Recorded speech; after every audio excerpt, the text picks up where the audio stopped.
Hello everyone. Class 9 political science chapter electoral politics यानी चुनावी राजनीति। इस वीडियो में हम लोग भारतीय चुनावी प्रणाली के बारे में समझने की कोशिश करेंगे और जानने की कोशिश करेंगे कि ये क्या है। तो आइए शुरू करते हैं। In India the elections are normally held after every 5 years कि भारत में चुनाव हर 5 साल में एक बार होता है। Elections are held in all the constituencies at the same time इधर ऑन द सेम डे और within a gap of few days. Bharat में हर चुनावी क्षेत्र में एक ही दिन या कुछ दिनों के अंतराल पर चुनाव होते हैं। These are called general elections. इन्हें आम इलेक्शन या आम चुनाव कहा जाता है। If an election is held only for one constituency to fill the vacancy caused by death or resignation of a member, it is called by-election। यदि किसी चुनावी क्षेत्र में किसी सदस्य की मृत्यु या इस्तीफे से खाली हो जाने किसी सदस्य की मृत्यु या उसके इस्तीफे से जो पद खाली हुआ है उसके लिए जब चुनाव होता है तो उसे उपचुनाव कहते हैं, उसे हम लोग बाई इलेक्शन कहते हैं। द सिस्टम और प्रोसीजर्स ऑफ इलेक्शंस आर, तो भारत में चुनाव की जो प्रणाली है, जो सिस्टम है, वह तकरीबन 6 भागों में बटी हुई है। पहला है इलेक्टोरल कॉन्स्टिट्यूंसी यानी चुनाव क्षेत्र या निर्वाचन क्षेत्र। दूसरा रिजर्व्ड कॉन्स्टिट्यूंसीज यानी आरक्षित निर्वाचन क्षेत्र। तीसरा voters list and adult franchise यानी मतदाता सूची। चौथा नॉमिनेटिंग कैंडिडेट्स उम्मीदवारों का नामांकन। पांचवा इलेक्टोरल कैंपेन चुनाव अभियान। और छठा polling and counting of votes यानी मतदान और मतगणना। आइए इसे पढ़ने से पहले हम इसे समझने की कोशिश करते हैं कि आखिर ये इन सिस्टम्स क्या हैं, भारत की चुनावी प्रणाली क्या है। इससे पहले हम आसान भाषा में समझने की कोशिश करते हैं। तो क्या हमारे देश में होने वाले चुनाव लोकतांत्रिक हैं? इस सवाल का जवाब देने के लिए आइए हम समझते हैं और देखते हैं कि भारत में चुनाव किस तरीके से होते हैं। हमारे यहाँ लोकसभा और विधानसभाओं के चुनाव हर 5 साल बाद होते हैं। लोकसभा चुनाव का मतलब जो केंद्र स्तर पर चुनाव होते हैं, प्रधानमंत्री के पद के लिए वो लोकसभा चुनाव हुए। और विधानसभा चुनाव का मतलब जो राज्य स्तर पर होते हैं, मुख्यमंत्री पद के लिए, वो विधानसभा के चुनाव हुए। 5 साल के बाद सभी चुने हुए प्रतिनिधियों का कार्यकाल समाप्त हो जाता है। लोकसभा और विधानसभाएं भंग हो जाती हैं। फिर सभी चुनाव क्षेत्रों में एक ही दिन या एक छोटे अंतराल में अलग अलग दिन चुनाव होते हैं। इसे आम चुनाव कहते हैं। जैसा कि अभी हमने देखा, कई बार सिर्फ एक क्षेत्र में चुनाव होता है जो किसी सदस्य की मृत्यु या इस्तीफे से खाली हुआ होता है। इसे उपचुनाव कहते हैं। हम लोग इस चैप्टर में, इस अध्याय में सिर्फ आम चुनाव पर ही ध्यान केंद्रित करेंगे। हम लोग जनरल इलेक्शन के बारे में बात करेंगे कि जनरल इलेक्शन के क्या क्या प्रोसीजर्स हैं। जो भी हमने 6 प्रोसीजर्स के बारे में का नाम लिया, electoral constituencies, reserved constituencies, voters list and adult franchise, nominating candidates, electoral campaign और polling and counting of votes. तो आइए हम एक एक करके इनको समझने की कोशिश करते हैं। तो पहला हमारा है चुनाव क्षेत्र यानी इलेक्टोरल कॉन्स्टिट्यूंसी। हमने पढ़ा है कि हरियाणा के लोगों ने 9 विधायकों का चुनाव किया। संभव है कि ये सोचने वाली बात है कि ऐसा ये किस तरीके से हुआ होगा। ऊपर अभी हमने किस स्टडी में हरियाणा में हमने देखा कि 9 विधायकों का चुनाव हुआ। तो आखिर ये चुनाव किस तरीके से हुआ होगा? क्या हरियाणा का हर व्यक्ति सभी 9 विधायकों के लिए वोट देता है? शायद आपको भी मालूम होगा कि ऐसा हो नहीं सकता। अपने देश में हम क्षेत्र विशेष पर आधारित प्रतिनिधित्व की प्रणाली से काम करते हैं। चुनाव के उद्देश्य से देश को अनेक क्षेत्रों में बांट लिया गया है। इन्हें निर्वाचन क्षेत्र कहते हैं। यानी कि जो हमारे कॉन्स्टिट्यूंसीज हैं, जो हमारा इंडिया है, जब यहाँ वोटिंग होती है हमारे देश में, तो पूरे देश को पॉपुलेशन के आधार पर एक अलग अलग क्षेत्र में बांट लिया जाता है और उस हर क्षेत्र को निर्वाचन क्षेत्र कहा जाता है। एक क्षेत्र में रहने वाले मतदाता अपने एक प्रतिनिधि का चुनाव करते हैं। यानी फॉर एग्जांपल, जैसे मान लीजिए हम बिहार का एग्जांपल लेते हैं। बिहार में इलेक्शंस होने हैं, तो चूँकि बिहार एक बहुत ही बड़ा स्टेट है, तो यहाँ पॉपुलेशन के आधार पर ये बहुत सारे यहाँ पर क्षेत्र बांट लिए गए। मान लेते हैं कि बिहार के चुनाव में 6 पार्टी खड़े होते हैं, अपनी उम्मीदवारी के लिए खड़े होते हैं मुख्यमंत्री के पद के लिए। तो क्या ऐसा ज़रूरी है कि बिहार में रहने वाला हर इंसान वो 6 उम्मीदवार को वोट करेगा? बिल्कुल नहीं। वोट तो किसी एक ही उम्मीदवार को कर सकते हैं। तो होता क्या है कि इतने बड़े राज्य होने की वजह से बिहार राज्य को जनसंख्या के आधार पर इसे छोटे छोटे क्षेत्रों में बांट लिया जाता है और उस एक क्षेत्र को निर्वाचन क्षेत्र कहा गया। चलिए फॉर एग्जांपल हम लोग मान लेते हैं कि बिहार को 20 अलग अलग क्षेत्रों में बांट लिया गया, यानी कि 20 कॉन्स्टिट्यूंसी बिहार में बन गई। अब हर कॉन्स्टिट्यूंसी में रहने वाला जो इंसान है वह अपने प्रतिनिधि का चुनाव करेगा। जैसे सपोज़ कि जिस पार्टी को हम सपोर्ट करते हैं हम उस पार्टी के उम्मीदवार का चुनाव करेंगे। ठीक यही स्थिति लोकसभा चुनाव में भी होती है। लोकसभा में 543 लोकसभा चुनाव के लिए देश को 543 निर्वाचन क्षेत्रों में बांटा गया है। हर क्षेत्र से चुने गए प्रतिनिधियों को संसद सदस्य कहते हैं, यानी मेंबर ऑफ पार्लियामेंट कहते हैं। आपने 2 टर्म सुने होंगे, मेंबर ऑफ पार्लियामेंट और मेंबर ऑफ लेजिस्लेटिव असेंबली। तो जहाँ पर जिस चुनाव में लोकसभा चुनाव के लिए हर क्षेत्र से जो चुने हुए प्रतिनिधि होते हैं उनको मेंबर ऑफ पार्लियामेंट कहा जाता है, और ठीक वैसे ही जब विधानसभा का जब चुनाव होता है तो वहाँ के चुने हुए प्रतिनिधि को मेंबर ऑफ लेजिस्लेटिव असेंबली कहा जाता है। तो लोकतांत्रिक चुनाव की एक विशेषता है हर वोट का बराबर मूल्य। इसलिए हमारे संविधान में यह व्यवस्था है कि हर चुनाव क्षेत्र में मतदाताओं की संख्या काफ़ी हद तक एक समान हो।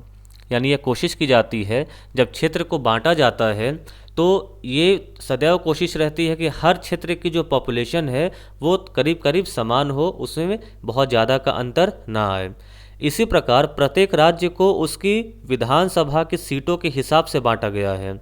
इन सीटों से निर्वाचित प्रतिनिधियों को विधायक कहते हैं। प्रत्येक संसदीय निर्वाचन क्षेत्र में विधानसभा के कई निर्वाचन क्षेत्र आते हैं। पंचायतों और नगर पालिका के चुनाव में भी यही तरीका अपनाया जाता है।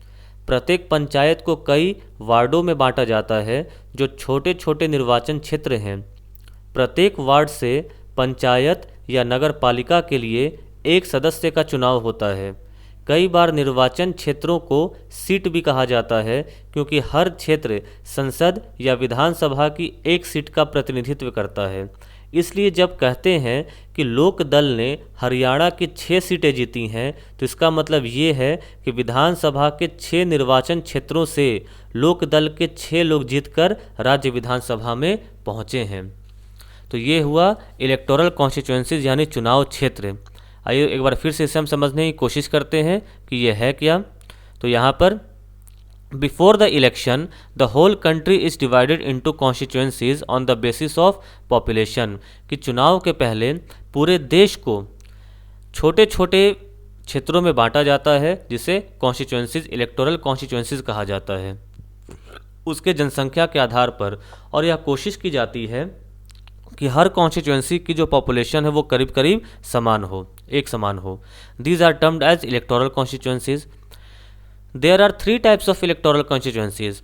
तो देश में 3 तरह का निर्वाचन क्षेत्र होता है। पहला लोकसभा कॉन्स्टिट्यूएंसी, दूसरा असेंबली कॉन्स्टिट्यूएंसी और तीसरा वार्ड्स। तो लोकसभा कॉन्स्टिट्यूएंसी क्या होता है? In India there are 543 Lok Sabha constituencies, यानी कि भारत में लोकसभा के 543 निर्वाचन क्षेत्र हैं। अब 543 निर्वाचन क्षेत्र का मतलब कि भारत देश को 543 टुकड़ों में बांटा गया इलेक्शन के लिए। जैसे फॉर एग्जांपल आइए हम इसके जानने की कोशिश करते हैं कि हर राज्य में कितने नंबर ऑफ कॉन्स्टिट्यूएंसीज हैं। अगर हम यहाँ पर ध्यान दें तो आंध्र प्रदेश में टोटल नंबर ऑफ कॉन्स्टिट्यूएंसी है 25। इसका मतलब ये कि आंध्र प्रदेश में 25 जगह चुनाव होंगे और इन 25 जगह से जो उम्मीदवार हैं, जो अपने पद के लिए जो उम्मीदवार खड़े होते हैं वो इन 25 जगह से अलग अलग उम्मीदवार खड़े होंगे हर पार्टी के। अरुणाचल प्रदेश में 2 कॉन्स्टिट्यूंसी, असम में 14, बिहार में 40, छत्तीसगढ़ में 11, गोवा में 2। इस तरीके से आप यहाँ देखेंगे तो हर राज्य के नंबर ऑफ कॉन्स्टिट्यूंसीज हमें यहाँ पर मिल जाएंगे। तो इनकी तो कुल संख्या हुई 524। ये हुई भारत के राज्यों के कॉन्स्टिट्यूंसी की संख्या। लेकिन टोटल लोकसभा के कॉन्स्टिट्यूंसी की सीट होती है 543। तो बाकी की 19 सीटें कहाँ से आएंगी? तो भारत में यूनियन टेरिटरीज भी होती हैं। अंडमान निकोबार आइलैंड से 1, चंडीगढ़ से 1, दादर नागर हवेली से 1, दमन दीव से 1, दिल्ली से 7, जम्मू कश्मीर 5, लद्दाख 1, लक्षद्वीप 1 और पुदुचेरी से 1। ये टोटल यूनियन टेरिटरीज होती हैं 19, और 524 और 19 को मिलाकर हुए टोटल 543 कॉन्स्टिट्यूंसीज। यानी कि इन राज्यों में जो यहाँ पर नंबर ऑफ कॉन्स्टिट्यूंसीज दी गई हैं राज्यों में और यूनियन टेरिटरीज में, तो उसे इतने भागों में बांटा गया है based on the population of that state. उस राज्य के पॉपुलेशन के हिसाब से उसे उतने भागों में बांटा गया है और उतने भागों में चुनाव आयोजित किए जाते हैं। इसे ही हम लोग इलेक्टोरल कॉन्स्टिट्यूंसीज कहते हैं। तो लोकसभा में 543 कॉन्स्टिट्यूंसी हैं। The representatives elected from this constituency are called member of parliament और एमपीज। तो इन क्षेत्रों से जो उम्मीदवार जीत कर आते हैं उन्हें मेंबर ऑफ पार्लियामेंट कहा जाता है। यानी लोकसभा कॉन्स्टिट्यूंसी से जो उम्मीदवार जीतते हैं उनको मेंबर ऑफ पार्लियामेंट या एमपी कहा जाता है। ठीक वैसे आते हैं असेंबली कॉन्स्टिट्यूंसी में, यानी विधानसभा चुनाव में। तो each state is divided into number of assembly constituencies, कि जिस तरीके से लोकसभा कॉन्स्टिट्यूंसी में पूरे देश को 543 कॉन्स्टिट्यूंसीज में बांटा जाता है, ठीक उसी तरीके से जब विधानसभा का चुनाव होता है तो हर राज्य को भी उसी तरीके से नंबर ऑफ कॉन्स्टिट्यूंसीज में बांटा जाता है। The elected representatives of an assembly constituency are called member of legislative assembly और MLA। और जब विधानसभा क्षेत्र से कोई उम्मीदवार जीत कर आता है तो उसे मेंबर ऑफ लेजिस्लेटिव असेंबली या MLA कहा जाता है। तो MP और MLA में डिफरेंस क्या है? डिफरेंस बस इतना है कि जो MP होते हैं वो लोकसभा क्षेत्र के जीते हुए उम्मीदवार होते हैं और MLA विधानसभा क्षेत्र के जीते हुए उम्मीदवार होते हैं। यानी जो केंद्र में बैठते हैं, जो पार्लियामेंट में बैठते हैं वो MP हुए, और जो राज्य स्तर पर बैठते हैं वो MLA हुए। और तीसरा है ward. Each village or town is divided, sorry ये मिसप्रिंट हो चुका है। Each village or town is divided into ward that are like constituencies। हर गांव या शहर को भी वार्ड में बांटा जाता है जो कि कॉन्स्टिट्यूंसी की तरह ही होते हैं। वार्ड का मतलब भी क्षेत्र हुआ। Each ward elects one member of the village और urban local body। और हर वार्ड से एक मेंबर जीतता है, एक मेंबर का चुनाव किया जाता है। इस तरीके से हम ये समझ चुके हैं कि लोकसभा, विधानसभा और लोकल स्तर पर किस तरीके से अलग अलग निर्वाचन क्षेत्र को बांटा जाता है और हर निर्वाचन क्षेत्र से एक सदस्य जीत कर जाता है, जिससे लोकसभा कॉन्स्टिट्यूंसी में मेंबर ऑफ पार्लियामेंट कहा जाता है और विधानसभा कॉन्स्टिट्यूंसी यानी असेंबली कॉन्स्टिट्यूंसी में मेंबर ऑफ लेजिस्लेटिव असेंबली कहा जाता है। तो ये था हमारा चुनावी क्षेत्र। और अगला हमारा इसमें इलेक्टोरल सिस्टम में है रिजर्व्ड कॉन्स्टिट्यूंसीज। रिजर्व्ड कॉन्स्टिट्यूंसी का मतलब आरक्षित निर्वाचन क्षेत्र। तो आइए समझते हैं ये क्या है। तो हमारा संविधान प्रत्येक नागरिक को अपना प्रतिनिधि चुनने और जनप्रतिनिधि के तौर पर चुने जाने का अधिकार देता है।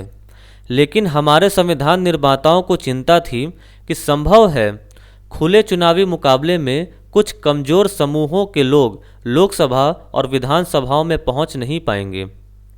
संभव है चुनाव लड़ने और जीतने लायक ज़रूरी संसाधन, शिक्षा और संपर्क उनके पास हो ही नहीं। संसाधनों वाले प्रभावशाली लोग उनको चुनाव जीतने से रोक भी सकते हैं। यानी कि जो ताकतवर समूह है वह कमज़ोर समूह के लोगों को चुनाव लड़ने या जीतने लायक छोड़े ही ना। या जो संसाधन चुनाव जीतने के लिए चाहिए तो सभी संसाधन जो ताकतवर समूह के लोग हैं वही उसका उपयोग कर लें और कमज़ोर समूह वाले लोगों को उन संसाधनों का इस्तेमाल करने ही न दें। अगर ऐसा होता है तो संसद और विधान सभाओं में हमारी आबादी के एक बड़े हिस्से की आवाज़ ही नहीं पहुंच पाएगी। जाहिर सी बात है अगर कोई ख़ास तबके के किसी खास तबके से अगर कोई उम्मीदवार संसद या विधानसभा में न हो तो उस तबके के लिए फिर आवाज़ उठाने वाला होगा ही कौन। इससे हमारी लोकतांत्रिक प्रतिनिधित्व का चरित्र कमज़ोर होगा और ये व्यवस्था कम लोकतांत्रिक होगी। और जब किसी देश में अगर हम किसी खास समूह यानी किसी भी कोई भी समूह अगर वंचित रह जाता है उन अधिकारों से जिस अधिकारों पर उसका बर्थ राइट है, तो हम उसे लोकतांत्रिक व्यवस्था नहीं कह सकते हैं। इसलिए हमारे संविधान निर्माताओं ने कमज़ोर वर्गों के लिए आरक्षित निर्वाचन क्षेत्र की विशेष व्यवस्था सोची। इसी कारण कुछ चुनाव क्षेत्र अनुसूचित जातियों के लोगों के लिए आरक्षित की हैं, तो कुछ क्षेत्र अनुसूचित जनजाति के लोगों के लिए, यानी कि जो कुछ क्षेत्र हैं वो शेड्यूल कास्ट के लोगों के लिए रिजर्व्ड हैं और कुछ क्षेत्र शेड्यूल ट्राइब्स के लोगों के लिए रिजर्व्ड हैं। अनुसूचित जाति यानी शेड्यूल कास्ट के लिए आरक्षित सीट पर केवल अनुसूचित जाति का ही व्यक्ति चुनाव लड़ सकता है। इसी तरह सिर्फ अनुसूचित जनजाति यानी शेड्यूल ट्राइब के ही व्यक्ति अनुसूचित जनजाति के लिए आरक्षित चुनाव क्षेत्र से चुनाव लड़ सकते हैं। अभी लोकसभा की 84 सीटें अनुसूचित जातियों के लिए और 47 सीटें अनुसूचित जनजातियों के लिए आरक्षित हैं। यह जो विवरण है वह 2012 तक की स्थिति की है, जब तक कि ये एनसीईआरटी किताब लिखी गई है। ये सीटें पूरी आबादी में इन समूहों के हिस्से के अनुपात में हैं। इस प्रकार अनुसूचित जातियों और जनजातियों के लिए आरक्षित सीटें किसी अन्य समूह के उचित हिस्से में से कुछ नहीं लेती। यानी हमने यहाँ पर यह समझा कि कमज़ोर समूहों के लिए कमज़ोर समूह के लोग भी उस राजनीतिक स्तर तक पहुँच सकें जिस पर ताकतवर समूहों आसानी से पहुंच जाते हैं। इसके लिए उनके आरक्षण की भी व्यवस्था बनाई गई है, यानी अनुसूचित जाति और अनुसूचित जनजातियों के लिए सीटों को आरक्षित किया गया है और उन सीटों पर सिर्फ वही लोग चुनाव लड़ सकते हैं और कोई चाहकर भी उस सीटों पर चुनाव नहीं लड़ सकता। ये ऐसा इसलिए किया गया कि इन तबके के लोग के उम्मीदवार भी वहाँ मौजूद हों ताकि ये अपने लिए आवाज़ उठा सकें। कमज़ोर समूहों के लिए आरक्षण की यह व्यवस्था बाद में जिला और स्थानीय स्तर पर भी लागू की गई। अनेक राज्यों में अब ग्रामीण यानी पंचायत और शहरी यानी नगरपालिका और नगर निगमों स्थानीय निकायों में अन्य पिछड़े वर्गों के लिए भी आरक्षण लागू हो गया है, पर हर राज्य में आरक्षित सीटों का अनुपात अलग अलग है। इसी प्रकार ग्रामीण और शहरी स्थानीय निकायों में 1/3 सीटें महिलाओं के लिए आरक्षित की गई हैं, यानी कि कमज़ोर वर्गों के साथ साथ महिलाओं के लिए भी सीटों का आरक्षण किया गया है ताकि उस वर्ग के लोग भी वहां पर पहुंच सकें, संसद में चाहे विधानसभा में मौजूद हों और अपने अधिकारों के लिए आवाज़ उठा सकें। तो हमने जो पहला प्रोसीजर देखा वह था चुनावी क्षेत्र, जिसको हमने समझने की कोशिश की। अब इसका जो अगला प्रोसीजर है वह है मतदाता सूची यानी कि वोटर्स लिस्ट। कि मतदाता सूची क्या है इसे समझने की हम लोग कोशिश करते हैं। एक बार जब निर्वाचन क्षेत्र का फैसला हो जाता है तब यह तय किया जाता है कि कौन वोट दे सकता है और कौन नहीं। इस फैसले को अंतिम दिन तक के लिए किसी के भरोसे नहीं छोड़ा जा सकता। लोकतांत्रिक चुनाव में मतदान की योग्यता रखने वालों की सूची चुनाव से काफ़ी पहले तैयार कर ली जाती है और हर किसी को दे दी जाती है।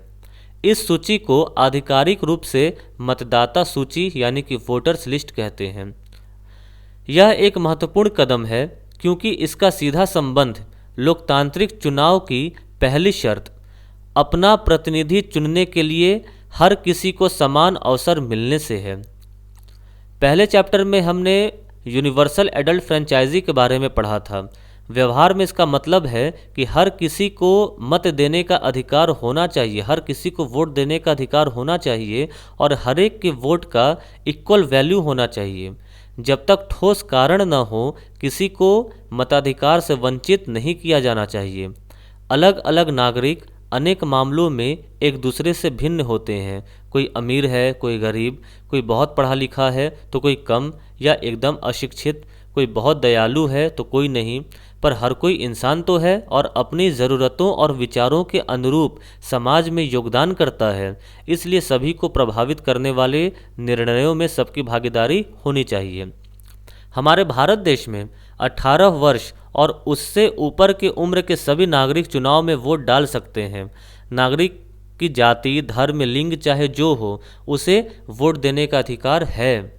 अपराधियों और दिमागी असंतुलन वाले कुछ लोगों को वोट देने के अधिकार से वंचित किया जा सकता है, लेकिन ऐसा सिर्फ बेहद खास स्थितियों में ही होता है। सभी सक्षम मतदाताओं का नाम मतदाता सूची में हो, यह व्यवस्था करना सरकार की जिम्मेदारी है। चूँकि हर अगले चुनाव में नए लोग मतदाता बनने की उम्र तक आ जाते हैं, इसलिए हर चुनाव से पूर्व मतदाता सूची को सुधारा जाता है। जो लोग उस इलाके से बाहर चले जाते हैं या जिनकी मौत हो जाती है, उनके नाम इस सूची से काट दिए जाते हैं। हर 5 वर्ष में मतदाता सूची का पूर्ण नवीकरण किया जाता है। ऐसा मतदाता सूची को एकदम ताज़ा रखने के लिए किया जाता है। पिछले कुछ वर्षों में चुनाव में फ़ोटो पहचान पत्र की नई व्यवस्था लागू की गई है। सरकार ने मतदाता सूची में दर्ज सभी लोगों को यह कार्ड देने की कोशिश की है। वोट देने जाते समय मतदाता को यह पहचान पत्र, जिसे वोटर्स आईडी कार्ड भी कहते हैं, साथ रखना होता है, जिससे किसी एक का वोट कोई दूसरा न डाल दे। पर मतदान के लिए यह कार्ड अभी तक अनिवार्य नहीं। वोट देने के लिए मतदाता राशन कार्ड या ड्राइविंग लाइसेंस जैसे पहचान पत्र भी दिखा सकते हैं। तो यहाँ पर हमने समझा मतदाता सूची के बारे में कि मतदाता सूची है, जो वोटर्स लिस्ट है, वो हर बार इलेक्शन के पहले उसे अपडेट किया जाता है। सुधारने का मतलब है अपडेट करना, क्योंकि हर इलेक्शन के पहले बहुत सारे लोग ऐसे होते हैं जो वोट देने के उम्र में आ जाते हैं। कुछ लोगों की मौत हो जाती है और कुछ लोग शहर छोड़कर कहीं और चले जाते हैं। तो उस सूची को अपडेट करना काफ़ी ज़रूरी है, ताकि हर किसी को वोट देने का अधिकार मिल सके। तो हमने अब तक इलेक्शन प्रोसेस में समझा कि निर्वाचन क्षेत्र क्या होता है, आरक्षण, निर्वाचन क्षेत्र क्या होता है, मतदाता सूची क्या होता है, और अगले 3 चरण बाकी हैं: उम्मीदवारों का नामांकन, चुनाव अभियान और मतदान और मतगणना। इस वीडियो में हम इन्हीं 3 प्रोसीजर्स के बारे में समझे। अगले वीडियो में हम इन बाकी 3 प्रोसीजर्स के बारे में समझेंगे। अगर इस वीडियो में कुछ समझ में ना आया हो तो कमेंट सेक्शन में कमेंट करके पूछ सकते हैं, वहाँ पर आपको इसका जवाब मिल जाएगा। Thank you.